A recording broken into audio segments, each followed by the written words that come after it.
So my doctor walked back in and she had tears in her eyes and was like, Alex, it's a boy and he is not going to make it.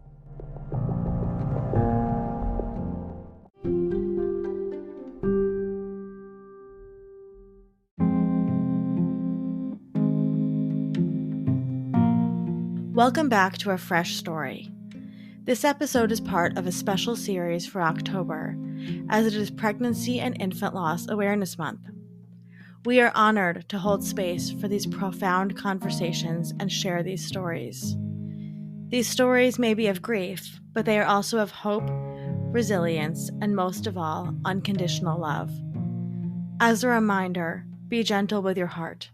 And if you are not able to listen to this episode at the moment, we understand and we're holding you close. These conversations will change you as they have changed us. I'll let these amazing women tell you in their own words.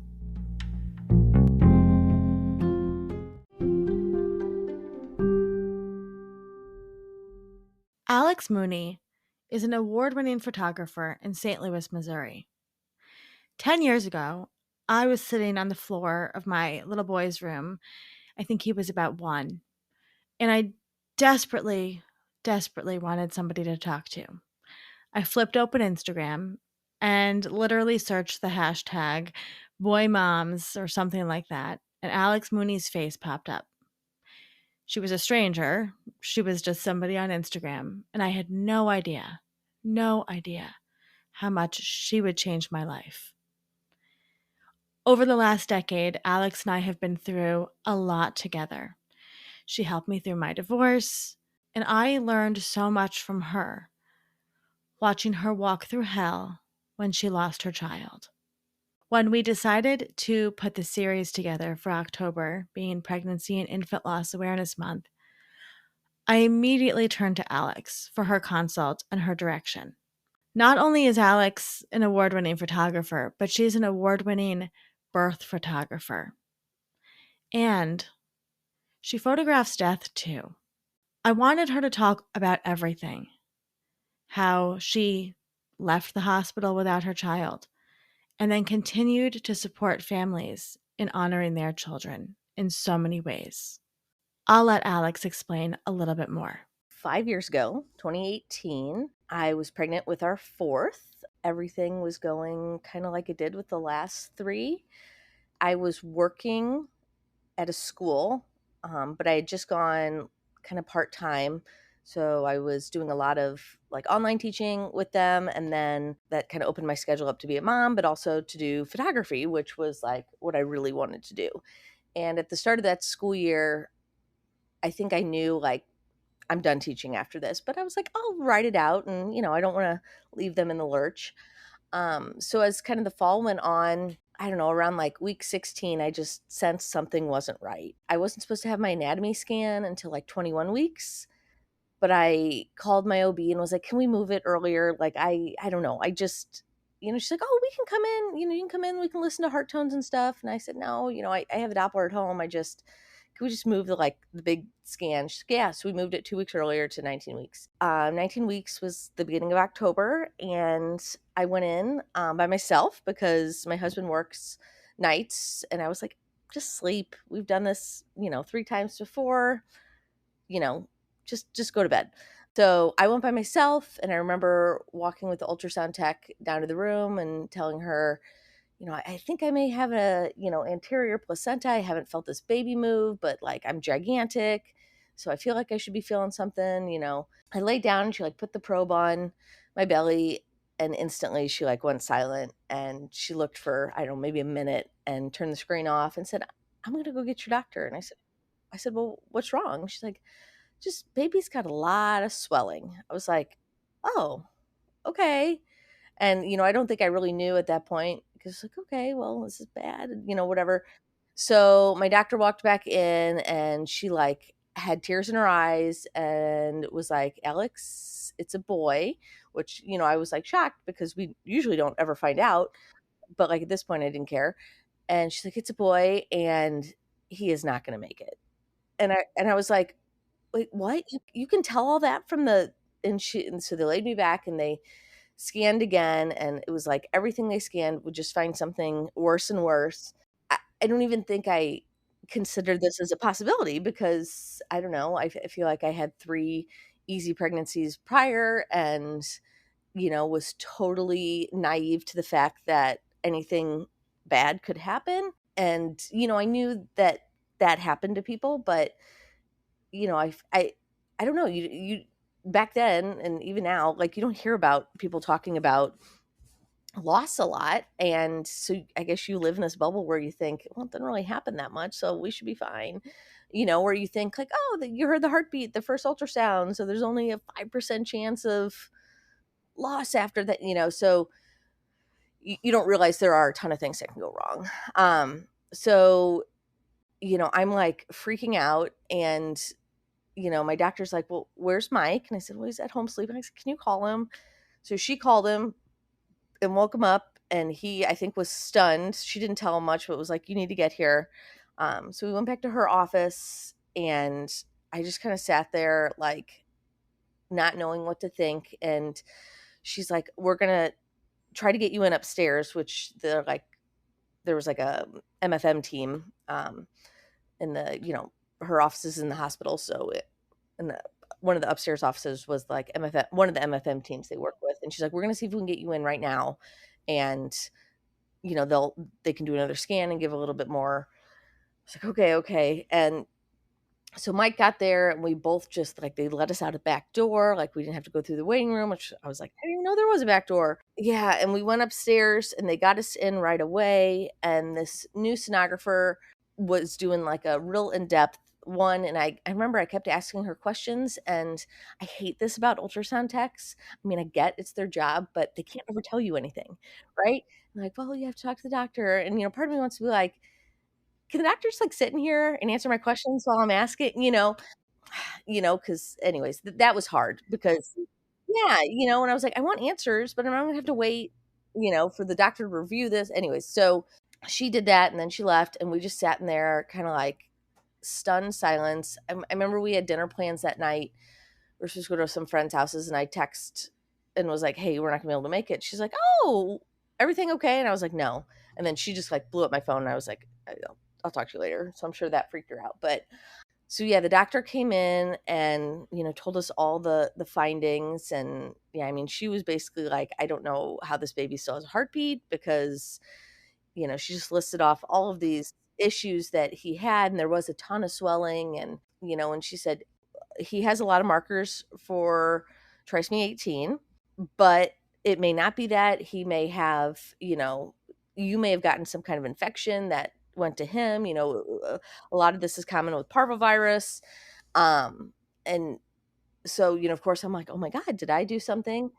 So they're like, we really want to do an amniocentesis because that can rule out a lot of like genetic things. My crappy insurance at the time, which was through the school that I worked with, which was a Catholic school, which they let the religion dictate a lot of medical care, which I have other thoughts on that, but they did not approve same day amniocentesis. They made you wait. So for whatever reason, you could not have an amnio the day it was needed, right? So it wasn't my insurance company. We had like this middleman that managed our insurance. So the middleman, so even though my actual insurance, which was Aetna at the time, which is a big one, they, cover everything. Well, the middleman, which was this like Catholic host, they were the ones that dictated whether they were going to submit this to insurance or not based on religious beliefs and stuff, which is, as I'm talking out loud, it's just absolutely insane. And again, I was naive at this point because like I never needed anything other than standard medical care that is okay to have, across all religions and stuff. So anyway, so we had to wait for that to be submitted, so the next day I think we heard that it was not going to be covered if we wanted an amnio because um you know, we per my insurance, we could not terminate because that violates. Yeah, so finding out if it's a genetic disorder or not, makes no difference because you will carry this baby. Which again, like, not anything I would have ever even thought of before, but then, it was such a gut punch because I'm like, well, that's not your choice to make. That's mine. That was, a factor too, was that, well, she's fine, and the baby's alive. So we went ahead and still did the amnio. We paid out of pocket for it. I think it was like, gosh, I don't know, $1,000 maybe more. I don't remember. I was so angry at the time.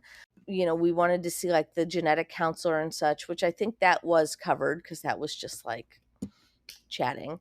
I was almost 20 weeks at this time. I remember my doctor saying, well, you have up to 24 weeks in Missouri to terminate if you want to electively do that. And of course, this was 5 years ago. Now in Missouri, you can't. Like, it's insane to me that if someone today was in my position, they weren't even given that option, right?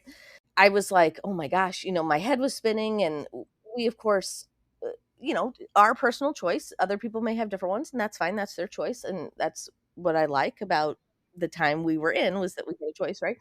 But yeah, but we were like, no, we'll continue to to go on with this, and maybe there's something that can do or whatever. And a big part of the factor for me was, regardless of if I terminated it or not, I was having a C-section to deliver this baby. I had had 3 prior C-sections.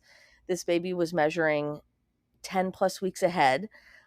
There was no way this baby was coming out any other way than by cesarean. So even if I did choose to terminate, I would have had to have a C-section for that. That played a factor too. I was like, well, I'm going to have to deliver this baby the same way regardless. So we were, and we really thought like we wanted to exhaust all possible options and see, maybe something would change. So the MFM group that I was sent to from my OB's office, we didn't actually stay with because they don't deliver at the hospital that I was at. They deliver at a big one in downtown St. Louis. And that one is the one that does terminations. I did not, since, we weren't terminating, and my insurance would have dropped me had we chose to do that. So we would have had to pay out of pocket, which again is another factor that went into this, which is again insane about. But we said, no, we can't deliver down at that hospital because I don't want anything to be accidentally coded wrong that it was a termination, because my insurance will drop me. And so we switched to a new MFM at the hospital I was at, and he was like the in-house MFM, and he delivered at that hospital, which was good because then my doctor said, she would be there too. So then, we switched to him, and he had a different kind of look on the ultrasounds and stuff, and thought we would have a lot longer than we actually did. He's like, you will not take this baby home. This baby likely will not be born alive. It's just, we don't know when. And if he is born alive, you will have probably minutes with him. So, it was just so much going on, and we got all the genetic testing back, and it was all, we did the very, very extensive stuff, which again, we had to pay out of pocket for. But he was perfect. Like, genetically, on paper, he was perfect. There was nothing wrong with him. He was just like, you and me. Like, everything was, all the chromosomes were there, right? And there was nothing wrong with any of them. That was like a gut punch, because it's like, oh my gosh, had we did that early, genetic testing that they offer, which we always declined, like at, 10 weeks or whatever, we would have gotten the results back that we were having a healthy baby. And, it's just, that doesn't mean, I know now that it's like, well, that doesn't necessarily mean anything. So then they ran like a, infection panel and stuff on me to see if like maybe it was this parvovirus or something that I had contracted that went to the baby. And no, I came back immune to that. So I had already had it previously. So that wasn't it. It was, we did not know. And it was killing me because I'm like, okay, did I do something? Did I take something? Was I exposed to something that harmed this baby? And I remember I was really sick early on in my pregnancy with like a lot of allergy and different stuff. So I was taking a bunch of medicine that was, supposedly safe for pregnancy, but I'm like, but was it? So I knew, I was like, okay, we definitely, whenever, you know, we have him, and if he passes, we'll have to do an autopsy because we want to find out if possible. I mean, it's not going to bring him back, but maybe give a little bit of closure. After, we had found out all about this in early October, it was just devastating because we had 3 kids at home who were expecting a sibling, and At this point in the interview, I paused Alex for a second and reminded her that Clark's pregnancy announcement she had posted online had gone incredibly viral. Like it was all over the internet for a long time and still is. When I reminded her of this, a smile came across her face. yeah, it did. It did. It's still, I'll see it pop up on, like BuzzFeed and like Pinterest and stuff. Every once in a while, and it always just makes me smile because it was a very creative one. Our kids were all 3 kids were holding signs that says we're getting a brother, a new baby brother or sister, and then the other kid had a sign that says, and we have no idea because we can't read. So it was, yeah, but so yeah, it was just really hard those next, almost a month, like 3.5 weeks or so, just walking around because I looked about 32 weeks, 33 weeks pregnant. I mean, I looked big and I didn't want to go anywhere. And, I was supposed to still be teaching, and I don't want to do that. I don't want to see anybody. I didn't want, I'm already mad at the school because of the insurance situation. And it was really hard. And then one weekend, I remember right before I went to bed, I was like crazy itchy on my hands and feet. And one of my friends had just had a baby and had the cholestasis. I was like, oh my gosh, am I developing this? And I'm like, well, that's usually a third trimester thing. I'm only in the second, but I'm like, but I'm measuring so big, is my uterus thinking like I'm further along? And I text my OB the next morning, which was a Sunday, like super early, like 6:30. I was like, I'm sorry to wake you up, but like I'm dying. Like I'm so itchy. I can't, she's like, oh, no big deal. She's like, go into labor and delivery. I'll call over there and we'll have them draw labs for that, and we'll see, what's going on. So Mike and I went to labor and delivery, and, they sat down and tried to find the heartbeat with like just the thing they put on your belly, like when you're in labor. And she's like, oh, I can't find it. She's like, let me go grab the ultrasound. And I remember her coming in with the doctor, and as soon as they put the probe on, I was like, it's like I knew. And there was no heartbeat. And I remember this doctor who was just like a, you know, resident hospitalist. And I remember she was just like, she must not have ever had to like deliver that news to anybody because she was just so, oh my gosh, and, Mike and I were both like, thank you. We anticipated this coming, which maybe made it easier for them. I don't know, but it was just, it was hard. I was like, wow, this came a lot faster than we thought. Cause we thought, according to our other MFM, that like we would probably have another month or two, and we didn't. And it was just, yeah, it was so tough. And so now I'm like, great, now we have to tell the kids, and it's right before Halloween, which is their like favorite holiday. And it was so tough. And I remember my MFM doctor, because he was there already like doing a delivery with somebody else, and he's like, well, I can get her in. And they're like, have you eaten anything? I'm like, well, yeah, I just had a big bowl of cereal, like an hour ago. And they're like, oh, well, you need to wait 8 hours, so you don't barf up. And so I was like, oh, and then my MFM doctor's like, well, I can't do it today after, whatever. So he's like, I can get her in tomorrow at like 6 p.m. And I remember thinking, I don't want to wait. Like, let's do this now. While I probably could have gotten somebody to do it then, I knew that MFM guy needed to do it. I had a lot of complications in there along with Clark with the placenta and just other things that someone skilled needed to do it. And my OB wouldn't even touch me. She's like, "Nope, I do not feel comfortable, doing this." So she said, I'll be happy to assist, but I cannot, do it on my own. So, but she said, I will be there.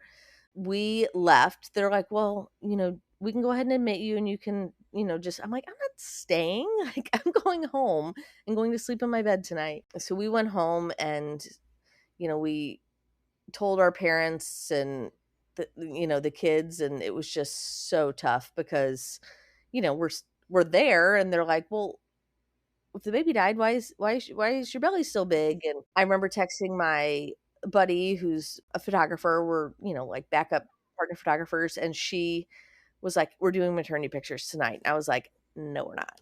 I was like, "I don't want to." You like, nope, nope, nope. And she's like, "No, I'm not taking no for an answer. We're doing them. I will meet you at this park at 5 p.m. or whatever it was." And I was reluctantly, I was like, "Oh, fine, whatever." And now in hindsight, I'm like so glad we did them because those are some of my, favorite pictures we have with him. And I was so glad she was pushy on that. And, then she took all of my photo sessions for like the next month because, I was going to have a C-section. I couldn't, get back up and work.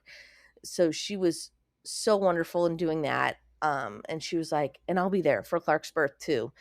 And I remember thinking, no, just maybe come afterwards. And she again was insistent and was like, nope, I will be there. When you get checked in, I will be there. Which again, I'm so appreciative of that because she is not someone that handles loss well, meaning she doesn't photograph, bereavement sessions or anything like that. She has a hard time handling that situation, which I appreciate, but she put all that aside for me. And I know she wouldn't do that for many people. Yeah, so then, the next day we went in and it happened to be my grandma's birthday who had died the year prior. She had her absolute favorite movie book was Gone with the Wind. She loved Rhett Butler's character, which was played by Clark Gable. And I had loved the name Clark for that. So we had named Clark previously, kind of after her a little bit, just because, that's, yeah, we try to give all of our kids some kind of family name or family kind of relationship name. And then the fact that he was going to be born on her birthday, I was like, oh, wow, like of all the dates, like that's crazy. And, it was comforting to know that she loved babies so much that he got to go snuggle with her right away and on her birthday. And anyway, so that, was comforting to have. Yeah, I mean, we went in and I still remember it was like C-section was surreal because I'd done the C-section before 3 times and it was like happy and joyous and you could hear a pin drop in that OR and it was, yeah, and I didn't even know what, yeah, and I didn't know what to expect and there, had units of blood in there and I had multiple IVs in and they were talking about having to make a vertical incision because of just where everything was. And fortunately everything went better than anybody was anticipating. But yeah, it was really, really tough. And then when we got out of the OR, we had the kids come up and meet him, which is something I've seen go back and forth with families that I photograph, that some are like, yes, I have to bring my kids, big siblings, whatever.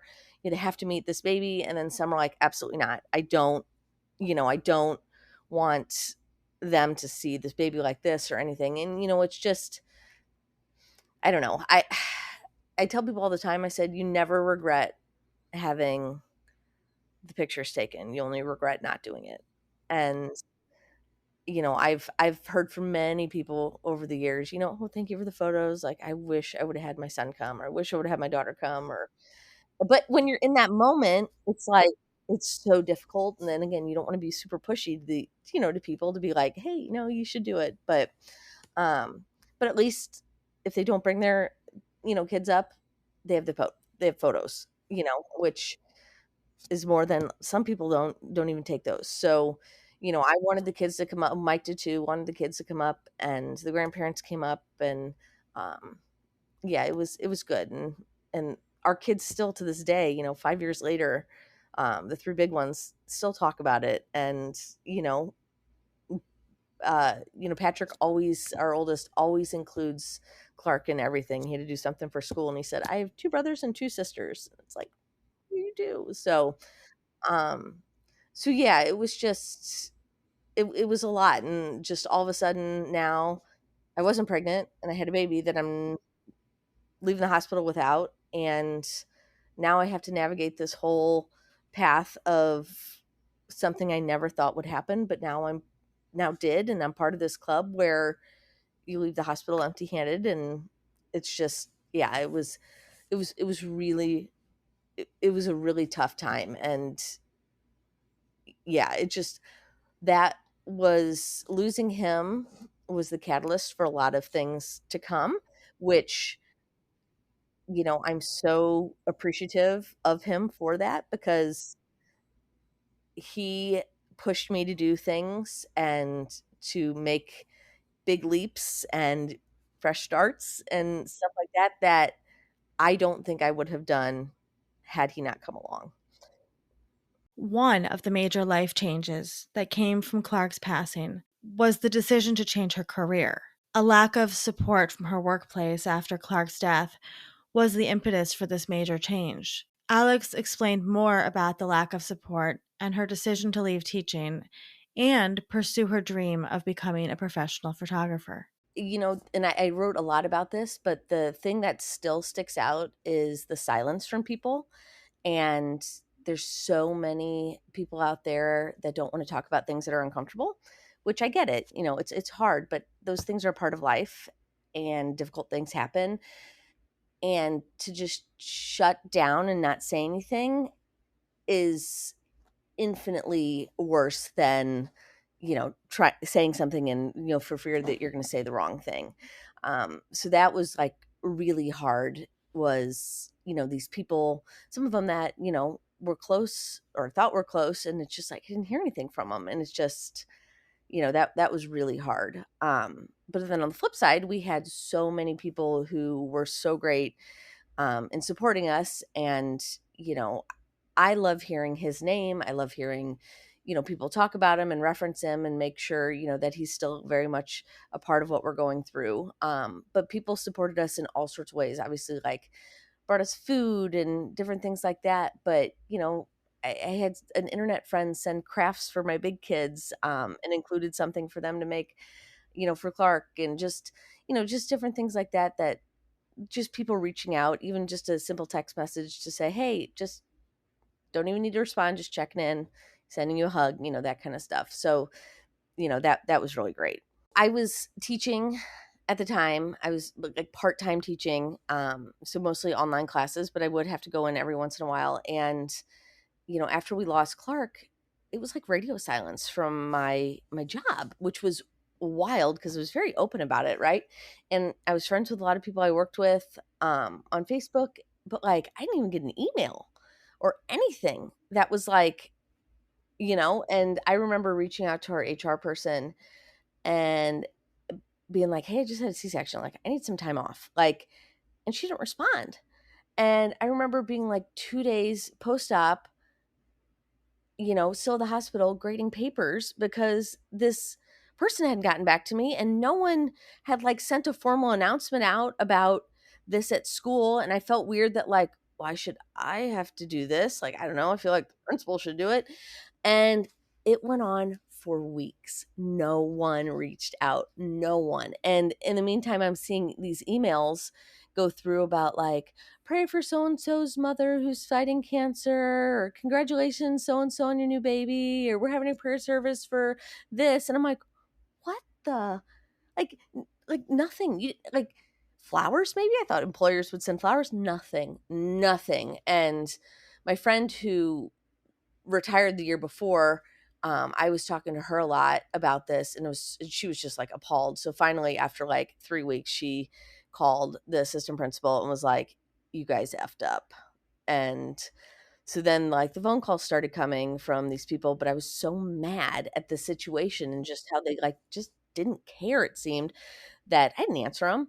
And, it was just, one of the teachers there decided to use one of the pieces I wrote in his creative writing class to, like, talk about how, there's a line where you shouldn't cross, and I crossed it with putting too much of your life out there and stuff like that, which I'm like, "What are I mean, it was nuts, and then couple that with the insurance because I was working at a Catholic school, couple that with the insurance being a nightmare in handling all this and, charging us and not covering stuff. It was too much to handle, and, I felt like I was grieving, but also that grief was being overshadowed by just this absolute anger and rage from this job, and, I think I did type out everything that happened, just to have. Yeah, but I quit mid-year, like, mid-semester, was like, basically, "Screw you guys. This is how you treat somebody? Like, I don't think so. You can find somebody else to do my job." At the very least, workplaces need to have a policy not only for maternity and paternity leave, but, like, maternity leave, paternity leave after loss.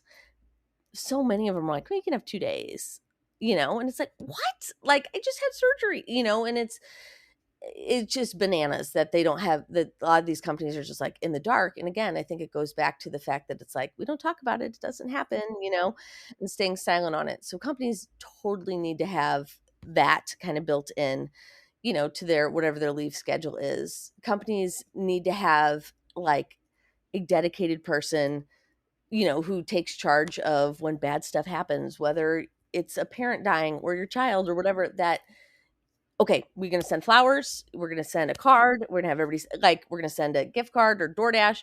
But, again, I just feel like loss, like with child loss, and stillbirth and stuff, it's such a taboo topic that a lot of people are like, oh, that sucks, but I don't want to talk about it. Like, I don't want to bring it up. Like, I don't want to give them anything to remind them of it. And it's like, no, we want the opposite. I asked Alex to explain how she supported herself and her mental health after Clark's passing, how she lives with the grief every day, and as a family, how they continue to honor Clark's life. Our loss was our fourth, so we had 3 other kids, and I think that definitely helps because you can kind of focus your energy on them, rather than, you know, if you didn't have any kids. My heart goes out to the people that lose their first baby because, they don't have that automatic built-in distraction, like we did. So, I focused on them. I blogged a lot. I wrote a lot.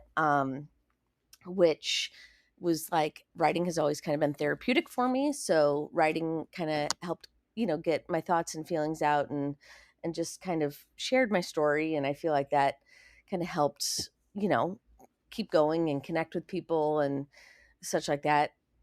Um, I went and, I talked to a therapist, counselor, psychologist, I don't know, somebody, yeah, like a grief counselor type person, because I wanted a third party to talk to. I didn't wanna talk to a friend, I didn't wanna talk to a family member that had, like, been through this with me and that I'm very, open with anyways. I wanted somebody kind of outside of knowing what happened, and that helped, a lot just to have somebody who wasn't there, to talk through it with.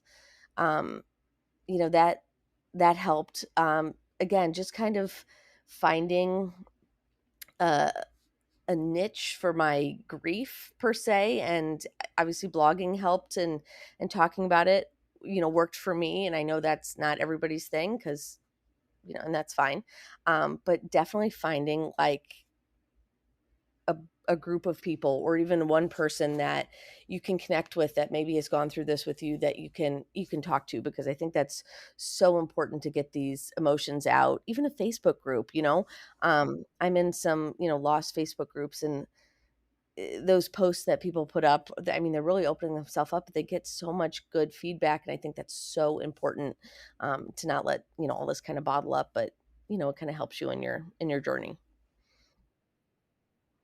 Yeah, and I feel like grief and joy can go hand in hand, and you don't always have to be happy, but you also don't always have to be sad. I mean, you can, it's your choice and whatever you're feeling, but it's you can find the good in really bad situations, and that's what I've tried myself to do with Clark. Is what his legacy and his time, what has that taught me, and what has that caused me to do.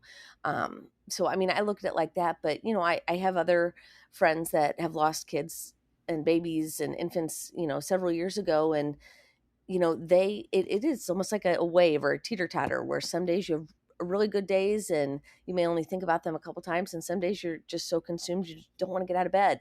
And that's okay. And it may go like that, and for the rest of your life, and it may be big waves of that and then little waves. But I think it's important that people realize that you can grieve but also be happy, and you can be happy but also grieve. Like it's not one or the other. Yeah, I mean, it's obviously a little different because he's not actually physically here, but we spend a lot of time talking about him, and you know, always making sure the kids are so good with this, but that like he's a part of everything we do. So whether it's family photos, we make sure to bring his bear, bedtime stories, just different things. We always, integrate him into it, which is so good. And then, I like I said, I love hearing his name, and I try to do things, even though we're, close to 5 years out from his birth, to kind of keep his legacy and stuff alive. So, I do um not a giveaway, but like I do like special photography sessions and such for his birthday, and then the proceeds go, the money that I make, I don't I you know I then do something with it in his honor. I bought these like carrying cradles, which are kind of like cuddle cots. They're basically like open refrigerator bassinets to kind of keep babies cool, but that they can stay in the room with the families for people who've experienced loss or stillbirth. So I've, purchased two of those for the hospital I delivered, in his honor, and, just different things like that, just to kind of keep, him alive. And it does take up energy because, obviously I have to sit and think about all this stuff. Um, but it's just a different way of, spending time with him versus in person with my other kids. I wanted to know more about bereavement photography, especially when it came to infant loss, and why she is so passionate about what she does and how she supports families. Back before I was even pregnant with Clark, I got this contract at one of our local hospitals here to be their birth photographer. And with that, I also said I would do bereavement photography, which I'd done a few sessions, here and there for, friends that, couldn't find anybody, through like Now I Lay Me Down to Sleep, or we have another organization here called On Angel's Wings. Um, that those are great, but they don't always have somebody available. So I would go cover. So when I got this contract, a big thing was I would be the bereavement photographer, so that they had someone to always count on, because too many times, they would call for photos and no one was available. And these families were like left with taking iPhone pictures, which is fine. But, some of these families wanted more. So, I had that bereavement part, and it was so crazy that that was even like brought up, because that ended up, after we lost Clark and stuff, being such a huge part of what I do. I shoot births and babies and families, but then, I do also shoot losses, and some of those I shoot the actual birth. Some of them it's, I come afterwards. Some it's like a mix, but I capture about 2 to 3 of those a month, which is a lot. Um, and some months it's more, some months it's less, but it's a lot. And it's, babies from 14 weeks through 41 weeks, or babies that are a few days old that, had something, genetic or congenital or whatever. Yeah, yeah. So, yeah, and it's, what a big part of what Clark taught me is the importance of pictures, and how they can really give us a snapshot of that memory that we think we may always remember, but we don't. And all these majority of things that I shoot is you can't go back and do them over, right? You can't, and the nice thing about pictures now, especially they're digital, it's like, okay, you can take the photos, but if you're not ready to look at them, you don't have to, but you have them in case you are. And I've heard too many times where people didn't get photos and then years later they're like, I wish I had a photo of my child. I have nothing. So I've tried to really advocate for families that are experiencing this horrible situation, whether it's expected, kind of like Clark's was, or totally unexpected, to to kind of embrace those emotions and just set that I don't want these photos aside for a second and just get them because they will want them someday. um and it's the, they're just so important to have, and you can't go back and get them, and I think they are a good tool to help in the grieving process too. Again, whenever that falls, I've had people that I've taken them, and I just had somebody I did in 2021, in July of 2021, and this week they just logged into their gallery for the first time. And it's like, but it's there. It was ready for them. And, had they not had that, like, so I think they're really, really important. When I asked Alex what she would say to another parent experiencing this loss, she simply said, You're not alone.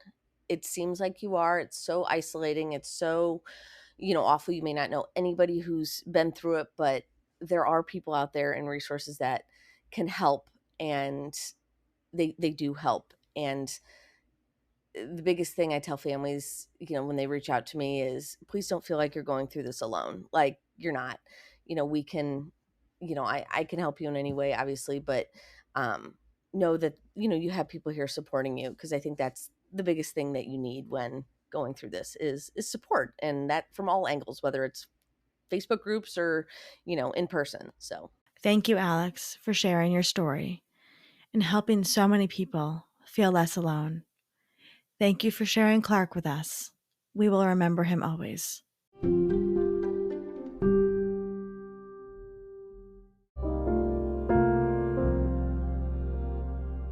A Fresh Story is produced by Fresh Starts Registry. A heartfelt thank you to all of the women who shared their stories in this special series. And a special thank you to Alex Mooney, who has been our special consultant for these episodes. If you are experiencing pregnancy or infant loss, we hope that these episodes helped you feel a little bit less alone. We love you, and we are holding you close.